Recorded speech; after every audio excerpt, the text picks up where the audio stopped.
एक पक्षी जो अपनी मादा को जिंदा दीवार में चुनवा देता है। नहीं, ये जबरदस्ती नहीं है। मादा खुद अंदर जाती है और खुद को बंद कर लेती है। बाहर निकलने का सिर्फ एक छोटा सा छेद, जिससे सिर्फ चोंच बाहर आती है। 3 महीने तक अंधेरे में बंद, पूरी तरह नर पर निर्भर, खाने के लिए, जीने के लिए। चलिए जानते हैं हॉर्नबिल पक्षी की सबसे अजीब और अद्भुत कहानी। हॉर्नबिल एक बड़ा और खूबसूरत पक्षी है जो एशिया और अफ्रीका के जंगलों में पाया जाता है। लेकिन हॉर्नबिल की असली खासियत है इसका अजीब नेस्टिंग बिहेवियर। जब ब्रीडिंग का मौसम आता है तो मादा हॉर्नबिल खुद को पेड़ के खोखले में सील कर लेती है और 3 से 4 महीने तक बाहर नहीं निकलती। चलिए जानते हैं इस घटना की पूरी प्रोसेस और इसके पीछे का साइंस। ब्रीडिंग मौसम से पहले नर और मादा हॉर्नबिल मिलकर एक सही पेड़ ढूंढते हैं। अब मादा हॉर्नबिल अंदर घुस जाती है और फिर दरवाजे को सील करना शुरू कर देती है। नर बाहर से गीली मिट्टी, चिपचिपे फलों का पल्प और ट्री बार्क लाकर देता है।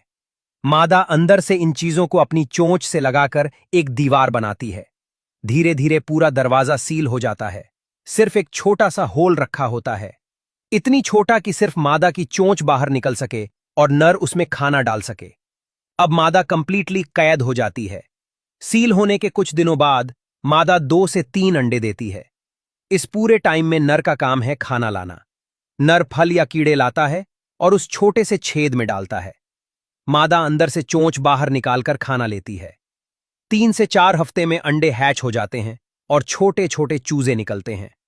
अब मादा को और ज्यादा खाना चाहिए, अपने लिए भी और बच्चों को खिलाने के लिए भी। अब नर की रिस्पॉन्सिबिलिटी डबल हो जाती है। अगर नर थक जाए, अगर वो बीमार हो जाए, अगर किसी शिकारी ने उसे मार दिया, तो अंदर की पूरी फैमिली मर जाएगी, क्योंकि मादा पूरी तरह नर पर निर्भर है। जब बच्चे लगभग 2 से 3 महीने के हो जाते हैं और उनके पंख काफी बड़े हो जाते हैं, तो फाइनली बाहर निकलने का टाइम आता है। तब मादा अंदर से सील को तोड़ना शुरू करती है अपनी चोंच से, और नर बाहर से हेल्प करता है।